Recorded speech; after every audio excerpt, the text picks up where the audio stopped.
Hey crafty babes, Andrea here. Look what I have here. It is my 25 December faves for 2021, and I'm going to do a fun flip through of what I have done so far. This is going to be part one, and I am not numbering anything. Remember, these are not dated. I mean, they're dated sometimes, you know, like if something happens on a date, but I'm not doing one December fave a day. So we're just going to go through what I've done so far, which is a lot of pre-December things, plus some fun faves that have made it into my notebook already. Just to start us off, I am using a Fringe notebook. These I typically find at TJ Maxx or Ross or Marshalls or HomeGoods.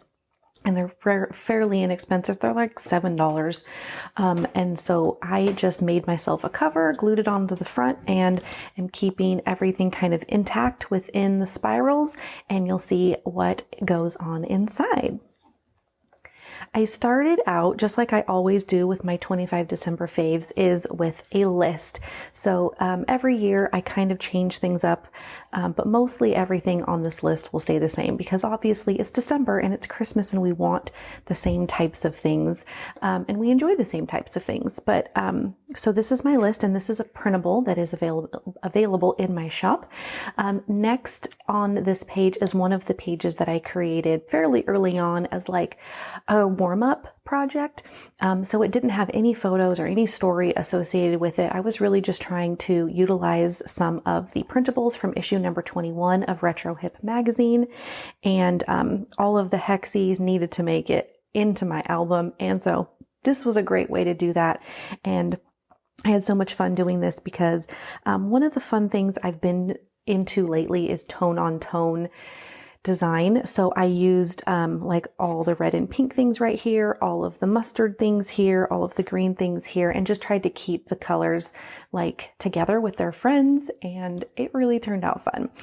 This label and stamp situation is actually hiding another stamp mistake. But that's what's so cool about pages like this, is that you can just cover them up with a die cut and no one would have ever known. Next is the calendar. So I also created this piece on the side, which is all kinds of printables from Kelly Bangs Creative. She has a collection called Mix and a Mingle, and I utilized a bunch of things that kind of had to do with like get-togethers or holiday parties or whatever, because that is the kind of the theme of her kit. And even though we don't have things like that going on, I still thought it would be a good match to put next to the calendar. And this calendar actually, and the 25 faves list, there is a process video on this channel of me filling those out. So if you want to see that process, you can absolutely go back and watch that. So this is just another opening warm-up spread. I love creating these in the beginning of my album to kind of get myself in the mood for Christmas documenting, just getting myself familiar with the products that I've got in my stash and just having a bunch of fun. The technical first page, I guess, when it comes to actual documenting, is going to be some of the decorations, because that happens in my house very early. It happens in November, sometimes October if I can get away with it, because it's my house and my life, and I love Christmas and I do what I want. So we have this large photo.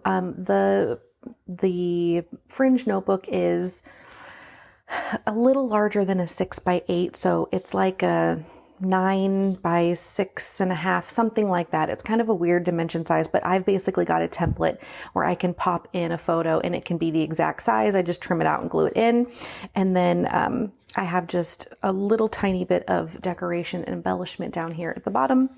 And then we go into this page, which is just a big old grid collage of all of my decorations and how everything got laid out, and utilizing Retro Hip magazine issue number 21 printables for the holiday issue, of course.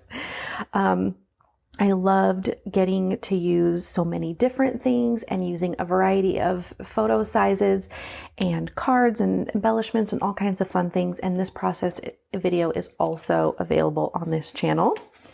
What I plan on doing, and I left this open just to show, what I plan on doing is gluing pages back to back because the pages are fairly thin, and I'm utilizing, like kind of like a pocket system where I'm not using the plastic pockets, but I am kind of doing, essentially I'm just using 3x4 cards, and sometimes the pages are a little floppy. So I'm skipping through and I'm going to glue these two together to kind of give some stability. And that'll happen throughout the album. And I've already done that on some, but I left that one blank just so that I could demonstrate how I'm going to do that. And then there's no way that I'm going to fill up this whole notebook. So at the end, I'll probably end up tearing some pages out, or I might do that soon, because it is starting to get just a little bit chunky, which is perfectly fine. I also have this page. The process video for this is not out yet, but it is done and you will get to see it soon. But this is going to be traditionally what this notebook will hold is going to be layouts like this. So this is essentially an unpocket page, which is, kind of why I transitioned to a notebook away from pocket pages last year, or was it the year before? I think it was 2020 that I did that.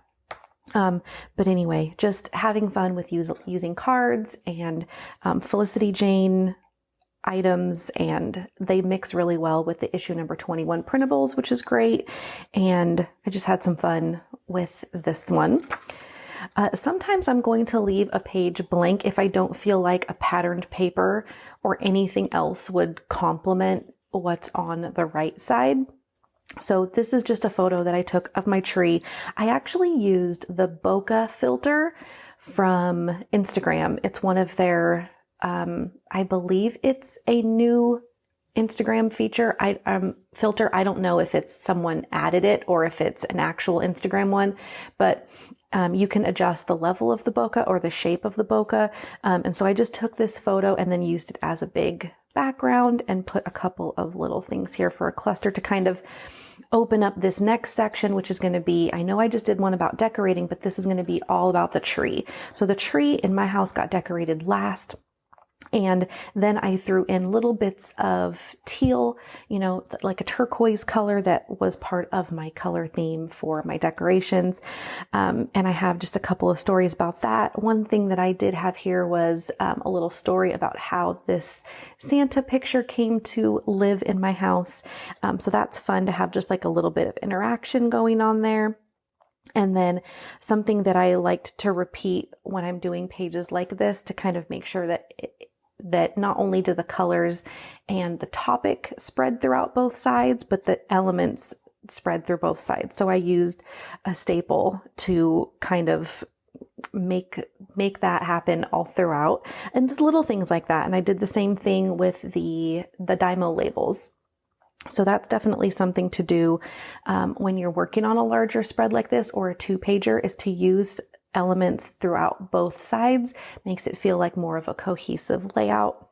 So that is decoration. Haven't glued these pages together yet, so I've lied to you folks. There are some pages I have glued together. I'm sure you're not worried about that.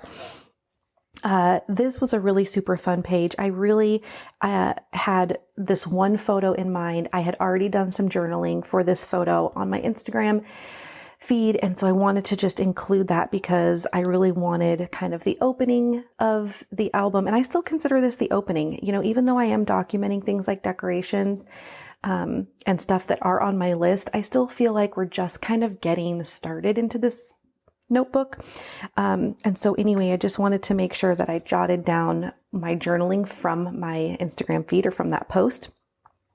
And so this spread all together has that similar idea of pulling certain things into both pages so that it feels cohesive. You've got the mint color, and then you've got the yellow being brought out, the doily being brought out, and the red and the pink.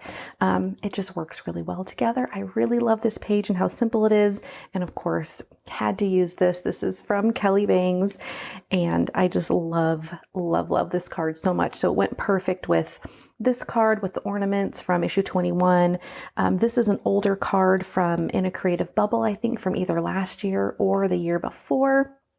And yeah, just super cute stuff that I was having so much fun using. This is a basically all stamped layout, which I've been loving to do. I've been seeing girls like Heidi Swap and Carrie Bradford doing a ton of like stamp layering, and I am just super, super into it. And so I worked on this one and really just wanted to focus on the photo and then have some stamping that just kind of supported it. And at first I was only going to do black stamping, but then I was like, let me pull out that red and that green from the cup and really make that just a 2-color focus, which I love to do, because then you're really challenging yourself to, where do I put this green color? Where do I put the red next? You know, because what I did was I started working my way out. And of course I lay the stamps all out as much as possible to just get an idea of what fits where. And so then you can kind of get an idea of what color should come next when you're kind of going out to the, you know, from the inside to the outside. Then you can kind of alternate the colors, and it's super fun. I should have filmed myself making this, but I was having too much fun creating, and just didn't think about it. I'm sure I'll do another one similar to this. Hopefully I'll record that one. And the last one I have to show you today in part 1 of this look inside is a couple screenshots of my lock screen and my home screen right now.